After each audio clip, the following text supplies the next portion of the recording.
Soyez salués dans le nom de Jésus. Merci de nous rejoindre à l'UOG. Merci pour vos bénédictions. Merci pour les membres de la famille de l'UOG. Merci de nous envoyer vos questions. Il y a une question que quelqu'un nous a envoyée. Quand nous prions à Dieu, Satan nous écoute et envoie des pensées à notre esprit. Qu'est-ce que le challenge? C'est quelqu'un qui s'oppose à vous. Si la personne qui s'oppose à moi ne peut pas me voir, comment il peut s'opposer à moi? Mon adversaire doit être capable de me voir pour pouvoir m'attaquer. Donc, dans le monde spirituel, ils peuvent voir, ils peuvent entendre. Rappelez-vous, quand Jésus-Christ est venu à la rivière du Jourdain pour être baptisé par Jean, et la Bible dit, Jean a vu le ciel s'ouvrir et l'Esprit descendre, et il a vu un bon témoignage de Jésus. Matthieu dit, immédiatement, après, l'Esprit a amené Jésus dans le désert pour qu'il soit tenté. Et l'Esprit a dit, si tu es le Fils de Dieu, si tu es le Fils de Dieu, demande à cette pierre de devenir du pain. Je crois que dans l'esprit, les agents de Satan, ils ont l'habilité de nous voir en esprit, mais ils ne peuvent pas changer les situations. À chaque fois que quelque chose de bien arrivera à quelqu'un, ils vont rencontrer des problèmes. Parce que l'esprit voit l'étoile. Si vous avez la grandeur dans votre vie, ils peuvent voir, ils savent qui vous êtes. Rappelez-vous dans le livre de Actes 9, verset 13, quand le démon est venu, les apôtres sont venus pour chercher les démons. Ils ont dit, Jésus en connaît, Paul en connaît, mais vous, qui êtes-vous? Donc ils peuvent vous voir. Les démons sont des esprits, et en esprit, ils peuvent voir. Et c'est pour cela, si quelqu'un a un esprit de divination, peut vous dire exactement ce qui s'est passé. Mais ils n'ont pas la capacité de changer la volonté de Dieu. Satan ne peut pas changer la volonté de Dieu dans votre vie. La seule personne qui peut le faire, c'est vous. Si vous pensez que vous avez des idées négatives, chassez-les. Vous devez résister à ces tentations. À chaque fois que vous voulez faire quelque chose de bien et qu'une pensée négative arrive, résistez. Pourquoi vous pensez qu'elle arrive? C'est pour vous empêcher de faire ce qui est bon devant Dieu. Alors, retournons au début, dans Genèse chapitre 1, quand Dieu a fait Adam et Ève. Au début, c'était Adam. Ève n'était pas là. Dieu a donné des instructions à Adam de manger tous les fruits de l'arbre, sauf le fruit de l'arbre de la connaissance, sinon tu mourras. Seulement Dieu et Adam étaient là. Et plus tard, Ève est venue. Et plus tard, le serpent est venu. Il n'est pas venu à Adam. Pourquoi il est venu à Adam et pas à Ève? Parce qu'il savait. Il est venu à Ève parce qu'il savait que Ève n'était pas là quand l'instruction avait été donnée. Pour créer le doute. Pour dire à Ève que ce n'est pas Dieu qui l'a dit, mais Adam. Donc les esprits peuvent voir, peuvent sentir. Ils peuvent sentir le doute. Après que nous avons reçu une instruction de Dieu, pour douter ce que nous avons reçu, ce que nous avons lu, ils vont nous envoyer des pensées. Quand vous sentez l'opposition dans votre vie, vous ne devez pas sentir que cela est étrange. Cela signifie qu'il y a quelque chose de bien qui arrive dans votre vie. Et c'est comme ça que Satan va vous attaquer. Il va attaquer avec des doutes, la peur dans votre esprit. Et c'est comme ça qu'il vous attaque. Ce n'est pas juste. C'est une question très intéressante, ce que vous dites. Ce n'est pas juste qu'il entend vos prières et qu'il vous donne des pensées négatives. Mais rappelez-vous que l'ennemi de notre âme est comme un lion qui rôde autour et qui cherche quelqu'un à dévorer. alors il va continuer à bombarder notre esprit avec des pensées négatives. Alors nous devons demander à notre propre esprit intérieur, est-ce que nous nous protégeons? Est-ce que nous protégeons notre esprit? Si vous priez et vous dites que maintenant, je suis plus facile ou exposé à Satan pour qu'il puisse me voir. Mais ce n'est pas comme ça que cela fonctionne. La volonté de Satan, c'est toujours de vous bombarder avec des pensées négatives, de vous attaquer. Il guette. Et le meilleur moyen de vous protéger, c'est de confesser et de croire qui vous êtes en Jésus-Christ. Donc, si les pensées négatives arrivent, la question est comment vous répondez à ces pensées négatives. Je vous dirais, ne donnez jamais de la voix à ces pensées négatives. Et ça qu'on appelle des tentations. Les tentations sont des attaques de l'ennemi pour vous faire dire ce que Dieu ne veut pas.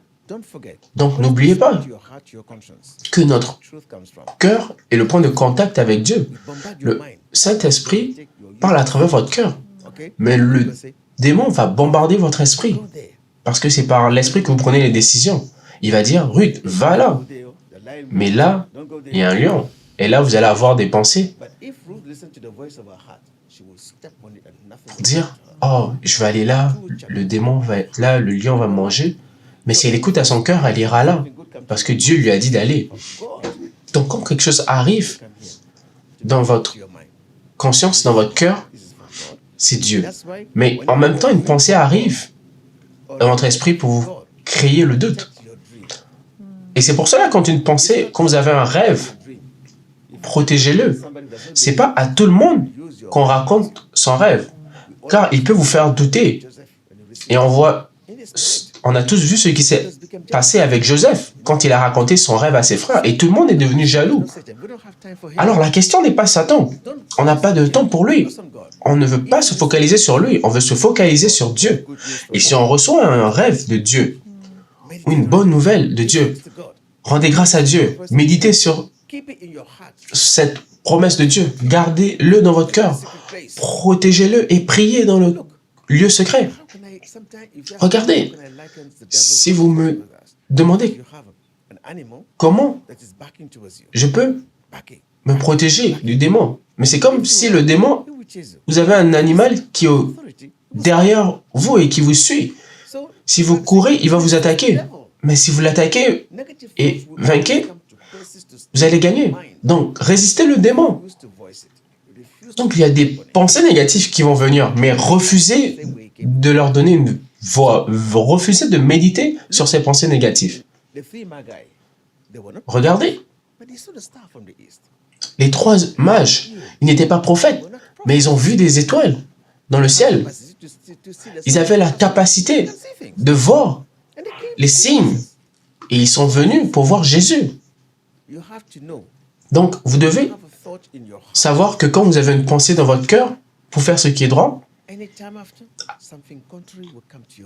un instant après, quelque chose de contraire, une pensée contraire viendra pour vous challenger à ne pas le faire. Mais écoutez votre cœur. Écoutez la voix dans votre cœur. Ne permettez pas au doute de venir distraire la grâce et l'instruction de Dieu dans votre vie. Rappelez-vous que ce que l'homme dit peut libérer la grâce et la bénédiction. Et c'est pour cela qu'il est important de venir devant Dieu avec un esprit saint. Satan va toujours vouloir bombarder notre esprit des pensées négatives. Et la seule chose qui peut nettoyer ces pensées, c'est notre cœur. Il n'y a que le cœur qui peut enlever ces pensées. Et cela, c'est à travers le sang de Jésus que vous allez permettre de vous sanctifier. Donc Satan va toujours bombarder notre esprit. Parce que l'homme exerce la volonté à travers l'esprit. Mais notre esprit ne peut pas contrôler ce corps sans le cerveau. Et c'est le cerveau qui contrôle mes actions, le mouvement de mes bras. Mais l'esprit ne peut pas. Le cerveau doit obéir à l'esprit pour contrôler l'esprit. Et c'est pour cela que Satan viendra à la tour de commande qui est le cerveau pour dire non, fais ceci, fais cela. Mais si votre cœur et votre cerveau sont alignés sur la parole de Dieu, vous allez faire ce qui est Dieu et qui est droit. Et Satan sait cela. Et c'est pour cela qu'il veut attaquer la tour de commande, pour créer le doute. Quand Dieu a parlé à Adam, Adam a entendu les instructions clairement. Et là, l'ennemi vient à travers la femme pour dire, est-ce que Dieu a dit cela? Si tu manges ce fruit, tu seras intelligent. Elle a été convaincue dans son cerveau. Alors, elle a pris la pomme et elle a mangé. Après cela, elle a donné à Adam. Et Adam était supposé dire non. Et il a mangé et leurs cerveaux ont été détournés. Ils ont exercé leur propre volonté et ils sont tombés dans le péché. C'est pour cela qu'il est important d'être nourri de la parole de Dieu tous les jours, car cela nous aide à résister à la parole de Dieu. Comme vous l'avez mentionné, on ne doit pas être focalisé sur Satan. On ne doit pas permettre à la paix de prendre la place dans notre cerveau. On ne doit pas se dire que quand je prie, Satan écoute mes prières et il va venir dévorer mes prières, le sujet de mes prières, mes grâces dans ma vie. Mais rappelez-vous, le démon vient pour voler, détruire. Son travail, c'est de détruire, voler votre joie, de vous dérober votre grâce. Mais Jésus-Christ est venu pour donner la vie en abondance. Donc, focalisez-vous sur Jésus et non le destructeur. Et la parole de Dieu qui nous donne la force pour résister. Donc, ne vous focalisez pas sur l'ennemi de notre âme et ne restez pas braqués sur la peur, mais nous devons rester focalisés sur Dieu. Mais en même temps, nous devons être conscients que les attaques peuvent arriver dans un but de créer le doute et la peur. Dans Actes 16, Paul marchait dans le marché et il y avait une femme esclave qui avait un esprit de divination qui disait « Hé, cet homme est un vrai homme de Dieu. » Comment elle le sait? Parce qu'elle voit. Donc, elle peut voir quelque chose. Elle peut voir des choses. Et Paul s'est tourné vers elle et il savait que son esprit n'était pas pur. Et il a chassé le démon en dehors de sa vie au nom de Jésus. Et c'est pour cela que nous devons avoir l'esprit de compréhension et de discernement. Nous devons nous focaliser sur Dieu. Donc, comme Ruth l'a dit, le démon veut nettoyer votre cerveau afin que vous ne voyez pas et vous ne croyez pas pour créer le doute. Donc, nous devons par l'esprit dominer notre cerveau pour renouveler notre cerveau, contrôler notre cœur afin que nous soyons alignés pour marcher dans la direction de Dieu. Alors, c'est sûr que les doutes viendront et si elles sont négatives, rejetez-les dans votre cœur et prononcez la parole de Dieu au nom de Jésus. Amen. Merci pour cette question. Alors, il y avait une autre question sur la signification de Jésus-Christ qui nettoyait le pied des disciples. Quand Jésus-Christ savait, dans Jean 13:1, que le temps arrivait,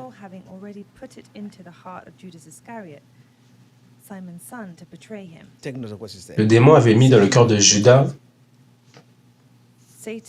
Satan avait déjà mis dans le cœur de Lévi, il a mis une pensée négative dans le cœur de Judas pour l'emmener à rejeter Jésus. Jésus savait que le Père avait mis toutes choses entre ses mains.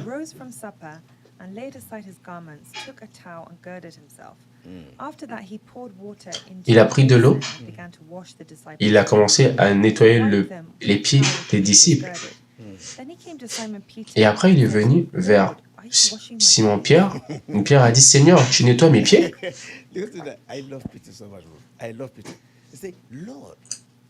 Pierre dit, « Seigneur, tu veux nettoyer mes pieds? Tu es le maître.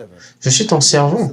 C'est moi qui est supposé nettoyer ton pied, pas toi. » Rappelez-vous, Jean le baptiste.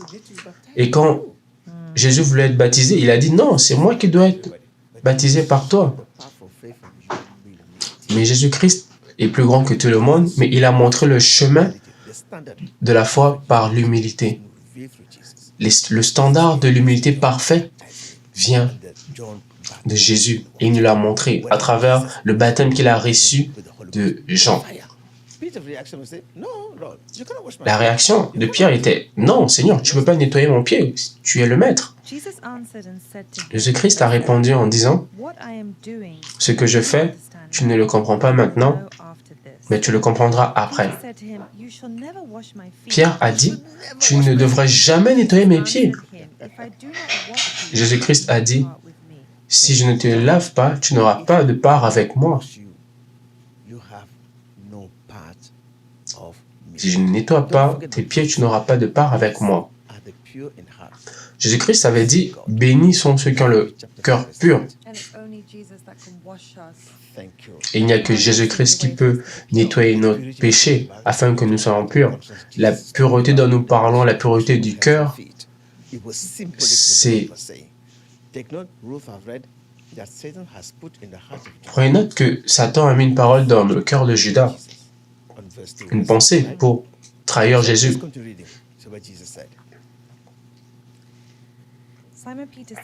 Pierre a dit, « Seigneur, pas mes pieds seulement, mais aussi mes pieds et ma tête. Ne lave pas seulement mes pieds, lave tout mon corps. » Jésus-Christ a dit, « Celui qui est lavé et nettoyé doit laver ses pieds. »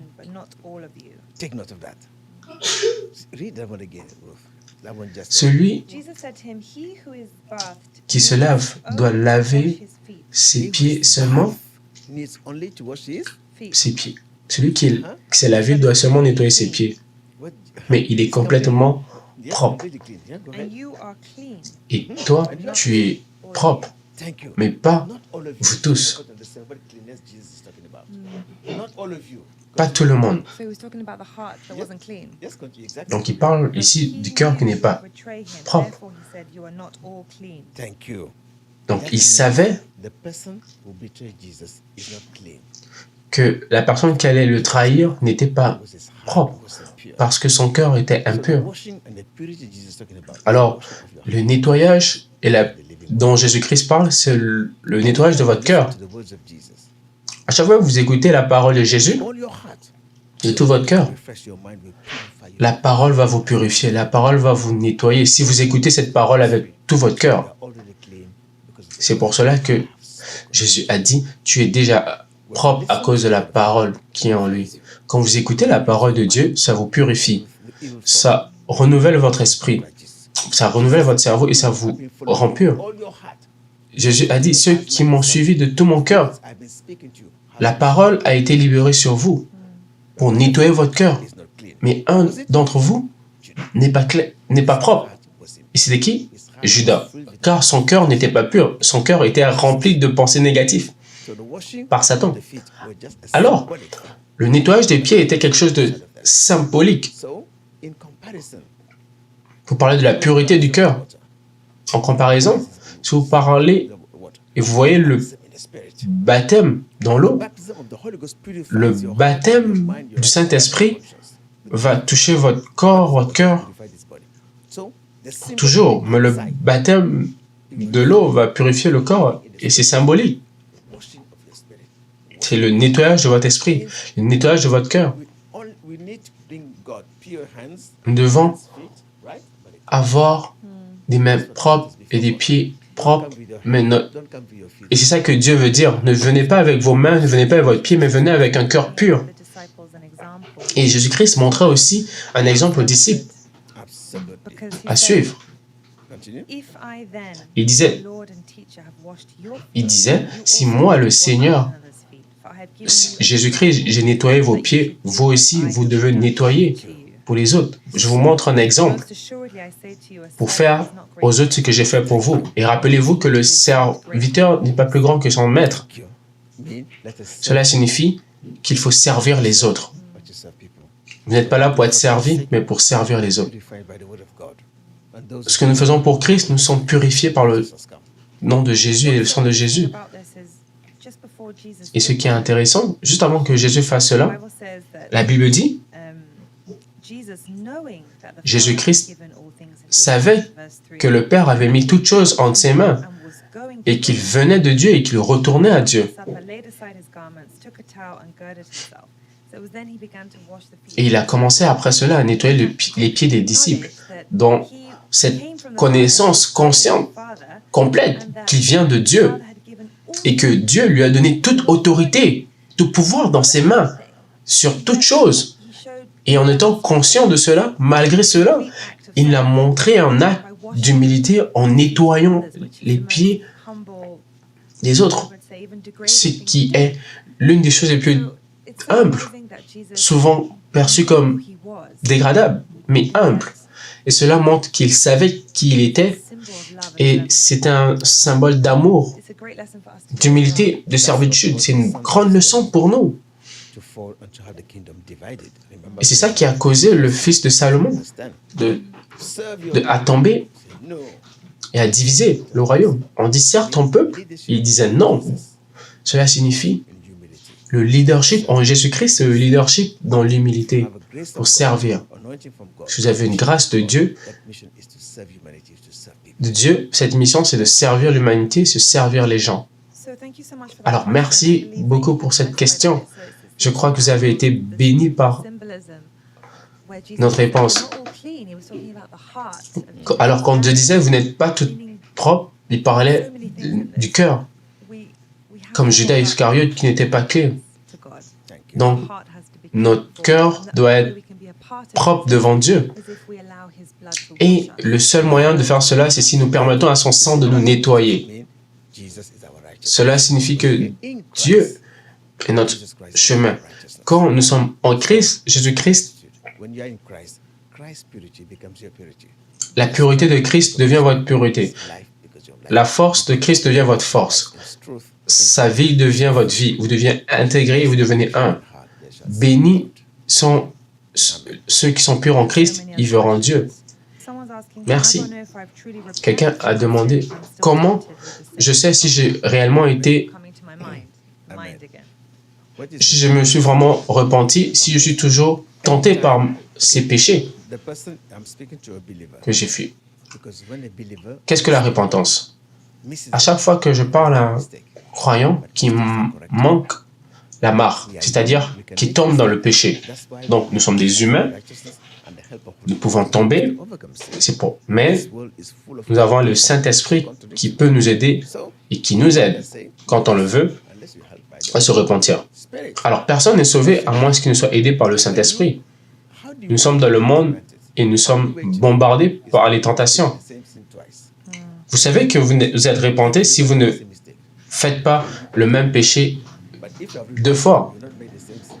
Si vous êtes réellement repenti, vous ne devez pas faire le même péché 2 fois. Parce que vous avez reconnu le péché, vous avez reconnu la tentation, vous avez reconnu l'acte et vous avez dit, Seigneur, aide-moi. Mais si votre foi est faible et vous battez contre la colère, c'est un caractère différent. Nous avons la volonté de Dieu de notre pensée et nous avons ce corps qui a des habitudes. Et c'est le plus difficile à changer, le corps. Dieu nous donne un nouvel esprit, une nouvelle conscience, nous donne la volonté de Dieu pour pouvoir contrôler ce corps. Rappelez-vous, quand Cain voulait se battre contre son frère Abel, Dieu disait, faites attention, le péché frappe à votre porte, mais vous devez le dominer. Alors, ça veut dire que quelque chose est en train de bouillir dans votre cœur. Vous êtes fâché. Vous savez que ce que vous allez dire n'est pas bon, donc faites attention. Qu'est-ce qu'il a fait? Il a argumenté avec son frère et il a tué son frère. Si vous regardez le cas de David, David a fait beaucoup de choses. Il s'est repenti réellement. Et David avait vraiment faisait très attention par rapport au péché. Il ne se justifiait jamais.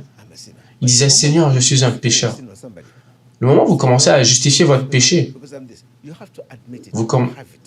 vous êtes dans l'erreur. Vous devez reconnaître que vous avez péché. Et vous criez à l'aide à Dieu et Dieu va vous aider. Et vous allez prier pour que le Saint-Esprit vous donne la capacité de dépasser cela. Nous venons tous du monde. Quand vous grandez en Christ, avec la force du Saint-Esprit, vous direz non, je ne veux pas cela encore, par la puissance du Saint-Esprit. Alors, les vrais signes d'une repentance réelle, c'est que vous dominez le péché et vous reconnaissez que le péché est mauvais et vous ne retournez pas au même péché 2 fois. Vous savez que quand vous allez à certains endroits, vous allez réagir d'une certaine manière. Donc, vous savez que je n'irai plus à ces endroits-là parce que vous êtes vraiment chrétien. Vous savez que vous pourrez être tenté. Donc, nous dépendons en Dieu. David n'a pas commis le même péché 2 fois. C'est pour ça qu'il a donné tout. Il a pardonné tout à David. Il lui a pardonné ce qu'il a fait à Bathsheba, ce qu'il a fait à Oria. Parce que Dieu savait que David est un homme qui apprend et qui ne retombe pas 2 fois dans le même péché. La tentation est pour tout le monde. Seule la grâce de Dieu peut nous aider. Quand vous péchez, en tant que fils de Dieu, vous vous repentez et vous demandez « Seigneur, aide-moi ». Et le reste, c'est une question de choix. Nous devons apprendre de nos péchés. Il y a une parole que le prophète type Joshua dit. Parce que nous avons une relation avec Dieu, et si nous tombons dans le péché, Dieu va vous supporter, il va vous fortifier pour que vous ne tombiez pas dans le péché encore. Quand vous venez vers lui pour vous repentir de vos péchés. La repentance, le message, la repentance, c'est venez à Dieu quand vous tombez dans le péché, il va vous nettoyer. Mais si vous apprenez cela, ne tombez pas 2 fois dans le même péché. Merci pour cette question parce que beaucoup de gens demandent cette question dans leur cœur et ne le disent pas à haute voix. Et c'est pour cela que Jésus est venu, pour nous rendre libres de nos péchés. Et c'est pénalité. Il y a une pénalité associée au péché, qui est la mort. Quand nous commençons à être esclaves du péché, c'est terrible. Nous devons savoir que à chaque fois que nous disons non au péché, nous embrassons la liberté qui vient avec Jésus-Christ. Avec l'aide et le support du Saint-Esprit, vous pouvez dire non au péché. Et à chaque fois que vous dites non au péché et vous dites oui à la droiture, l'assurance dans votre cœur va augmenter et la voix de la tentation va diminuer et la voix du Saint-Esprit va être plus forte. Alors, je veux juste vous encourager à ne pas abandonner et ne vous condamnez pas. C'est vrai que la vraie repentance, c'est se détourner du péché. Et rappelez-vous que quelqu'un qui est enfant de Dieu ne veut pas faire quelque chose de mauvais, ou ils ne le font pas avec plaisir quand ils tombent ou quand ils font le péché. Et c'est pour cela que Dieu est miséricordieux quand nous venons à lui, parce qu'un vrai enfant de Dieu ne pêche pas avec volonté. Mais nous devons nous focaliser sur Dieu. Ne retournez pas à vos vomis que vous aviez abandonnés. Assurez-vous d'aller vers l'avant avec Dieu. Et ça, c'est une décision de tous les jours. De ne pas pécher. Si vous vous repentez réellement à Dieu, c'est votre cœur. La repentance n'est pas le regret. C'est une décision dure et difficile à prendre. Quand vous repentez de votre cerveau, vous allez le faire encore. Mais si votre cœur a décidé avec détermination, vous n'allez plus le faire. C'est pour cela que le choix est mis devant tout le monde. C'est un choix. Comme Jésus l'a dit, prenez votre croix et suivez-moi. Jésus-Christ, si vos yeux vous amènent à pécher quelque part, ne regardez pas avec vos yeux. Si votre cœur est déterminé et sait que c'est mauvais pour vous, vous ne le ferez pas. Si on vous dit, si vous savez que la conséquence de ce que vous faites va vous amener à faire du péché, vous ne le ferez pas si vous avez une décision sérieuse qui vient de votre cœur. Si le cerveau n'est pas décisif, vous allez retourner au péché. Mais c'est le cœur qui doit être décisif. Vous ne plus pécher afin que votre caractère change. Donc, si votre cœur prend la décision, vous ne retournerez plus au péché. Une autre question. Le prophète Joshua avait dit que la prière, c'est une conversation qui va dans les deux sens. Quand nous prions, nous sommes supposés écouter, recevoir la réponse de Dieu dans notre cœur. Comment faire pour écouter la réponse de Dieu dans notre cœur? Écoutez votre cœur.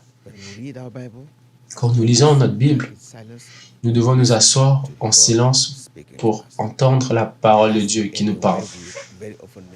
Et c'est la partie où nous manquons souvent l'opportunité. Parce que nous savons comment parler à Dieu, mais nous ne savons pas comment nous rester en silence pour écouter la réponse de Dieu. La réponse viendra dans votre cœur. Quand votre cœur est prêt, il est prêt quand il est purifié. On a parlé de la pureté du cœur tantôt. Si votre cœur est pur, votre conscience est pure, quand la voix arrivera, votre cœur l'entendra. La conviction viendra et votre cœur dira « Yes, ça c'est la voix de Dieu ». Mais si le cœur est dans les troubles, par la colère, le ressentiment, quand la voix viendra, vous ne l'entendrez pas. C'est comme si vous avez des lunettes et les lunettes sont sales, vous ne verrez pas. Si vous voulez voir la lumière de la révélation, mon cœur doit être purifié, ma conscience doit être renouvelée. Et c'est ce contexte qui est bon pour Dieu pour que je puisse recevoir la parole. Je parle la vérité dans Romains, ma conscience supporte la vérité de Christ. Votre conscience vous dira, ça c'est Dieu, ça ce n'est pas de Dieu. C'est là que le discernement vient. Cela signifie que Dieu nous parle en permanence, mais est-ce que nous reconnaissons sa voix? Avec notre cœur, pas avec notre cerveau. Quand vous priez et que la voix arrive, la paix du cœur arrivera. Si je prie pour quelque chose et que je continue à m'inquiéter, cela signifie que je n'ai pas écouté de Dieu. Au moment où la parole viendra et qu'elle est de Dieu, la paix viendra avec elle.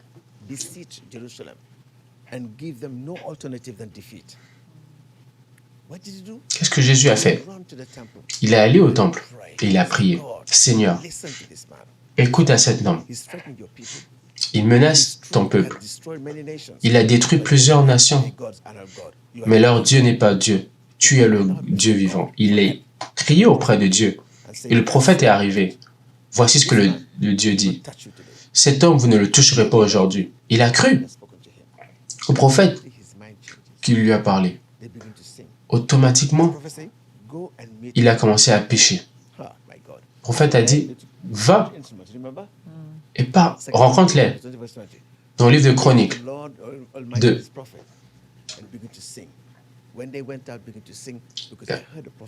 Il a entendu la voix du prophète. Il a commencé à chanter. Et les ennemis ont été détruits par l'ange. Quand vous croyez en Dieu, quand vous croyez à la parole de Dieu, quand vous avez la conviction à la parole de Dieu, cette conviction va créer la paix de Dieu dans votre cœur.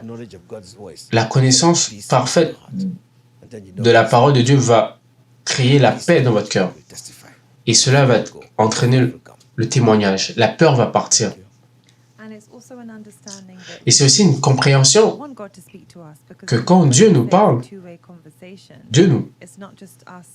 quand nous disons que c'est une conversation à deux sens, ce n'est pas juste nous qui avons un monologue qui parlons dans la prière. Nous sommes actuellement aussi dans l'attente de recevoir quelque chose. Cela signifie que notre cœur doit être ouvert à recevoir. Pour pouvoir recevoir la parole de Dieu dans notre cœur.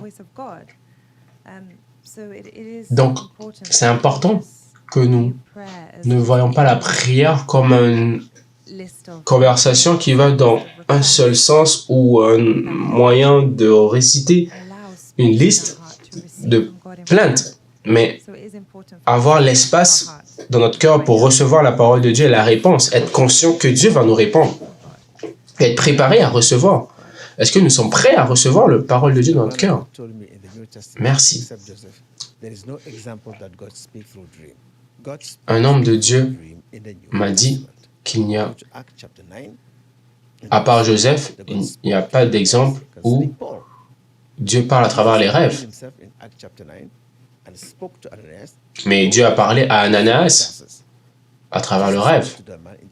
Dieu a parlé à Paul de Tarse dans le rêve. Et il s'est réveillé, il a obéi au rêve.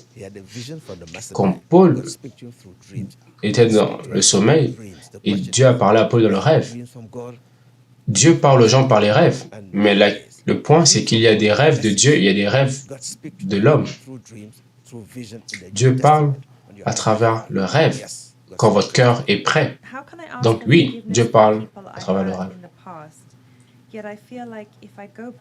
Comment je peux demander le pardon à des gens à qui j'ai offensé dans le passé? J'ai l'impression que si je retourne vers ces personnes, je pourrais tomber dans le piège. La question est, qui avez-vous offensé? L'homme ou Dieu? C'est ça la première question que vous devez vous demander. La Bible dit, peu importe ce que vous faites à votre voisin, c'est à moi que vous l'avez fait. Si je fais du mal à quelqu'un, contrairement au commandement de Dieu, je pêche contre Dieu. Donc quand vous venez, demandez pardon devant Dieu. Mais si vous avez la capacité de rencontrer la personne, rencontrez cette personne. Faites-le. Mais on ne dit pas allez rencontrer cette personne, car elle ne pourrait pas comprendre ce que vous faites. Si elle est croyante, il peut comprendre et vous embrasser et vous dire merci. Mais il y a un temps pour toute chose. La première chose à faire, c'est vous réconcilier avec Dieu. C'est Dieu qui vous donnera l'habilité et la force pour aller voir cette personne, pour demander le pardon. Vous allez vers la personne et dites « Je suis vraiment désolé ». Et la personne sait que vous parlez du cœur. Il va libérer le pardon. Mais premièrement, c'est Dieu. Vous devez dire « Seigneur, pardonne-moi pour ce que j'ai fait. Aide-moi. » Et Dieu va vous aider à vous réconcilier à votre frère. Toute chose doit être faite dans un but. Et si vous dites que vous allez retenir dans cette voie pour être piégé, vous devez regarder alors les motivations de votre cœur qui vous poussent à aller dans le passé. Toute connexion ou communication que nous avons avec des gens, il doit avoir une raison. Une raison pour ce qui est bon ou ce qui n'est pas bon. Donc, on n'est pas responsable de quelqu'un d'autre, de la relation de quelqu'un d'autre avec Dieu. Vous êtes responsable de votre relation avec Dieu. Si vous avez offensé Dieu, assurez-vous que vous avez demandé pardon à Dieu. Et après, vous pouvez appeler la personne ou faites-le savoir pour demander le pardon, pour demander leur pardon. Vous ne pouvez pas contrôler leur réponse. Et leur réponse ne doit pas vous affecter émotionnellement. Parce qu'à la fin de la journée, vous n'êtes pas au contrôle de cette personne. Soyez sûr que vous laissez cela à Dieu. Et vous avez posé une bonne question, Ruth. Qui avez-vous offensé? Si vous avez fait quelque chose de mal à cette personne, si vous dites à cette personne, je ne suis plus intéressé à faire cela, et c'est pour la bonne raison, si vous avez l'habitude d'aller chez un sorcier, vous avez l'habitude de faire des sacrifices, vous lui devez de l'argent, vous allez devant Dieu et vous dites, Seigneur, pardonne-moi. La Bible dit, si quelque chose n'est pas bien, vous devez vous enlever de cette situation. Si vous avez offensé votre voisin, un humain, et que vous avez fait quelque chose de mal qui vient de vous, vous demandez pardon et vous faites la restitution et la personne vous partagera. Si vous avez péché dans une zone ou une sphère où Dieu n'est pas supposé être là, cela sera de votre faute. Une autre question, comment pouvons-nous arrêter de chercher à faire plaisir aux gens? Cela ne doit pas être notre priorité. Notre priorité doit être de faire plaisir à Dieu en tant que croyant en Jésus-Christ. Dans Galates 1, verset 10, Paul dit, je ne cherche pas à faire plaisir aux hommes. Si je cherche à faire plaisir aux hommes, je ne serai pas un bon serviteur de Christ. Vous faites plaisir aux hommes en faisant ce qui est droit par l'amour de Dieu.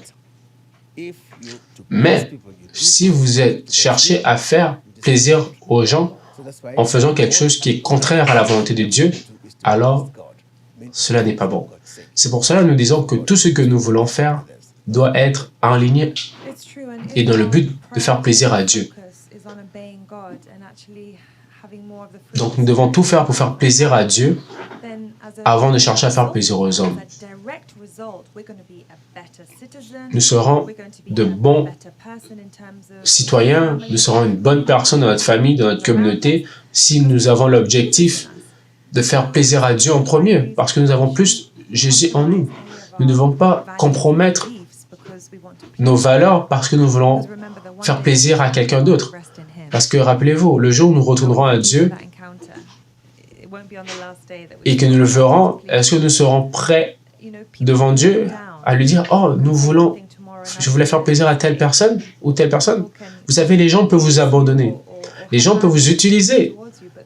Ils peuvent avoir de mauvaises actions envers vous. Et la seule personne qui ne vous abandonnera jamais, c'est Jésus-Christ. Et la seule personne qui veut le meilleur pour vous, c'est Jésus, c'est Dieu. Et c'est pour cela, nous devons être sûrs que notre foi est fermement enracinée en Jésus-Christ. Et nous ne sommes pas ébranlés par ce que les autres pensent de nous. Et nous ne devons pas être préoccupés par ce que les autres pensent de nous. Nous devons nous focaliser sur Jésus. Si nous sommes toujours concernés par les opinions des autres, des gens que pour la plupart nous n'avons jamais rencontrés, cela signifie que nous ne sommes pas vraiment ancrés. Nous devons avoir notre cœur ancré dans la réalité de Dieu. Et comment faisons-nous cela? Nous faisons cela seulement si nous savons qui nous sommes en Jésus-Christ. Nous ne cherchons pas l'admiration ou la gloire des autres, mais nous cherchons à être un homme et une femme de Dieu, comme David l'a été. Ça devrait être notre désir profond pour faire plaisir à Jésus. Donc n'oubliez pas, c'est la parole de Dieu qui enseigne aux croyants comment faire plaisir à Dieu. Alors, s'il vous plaît, nous sommes appelés pour parler de Jésus à tout le monde.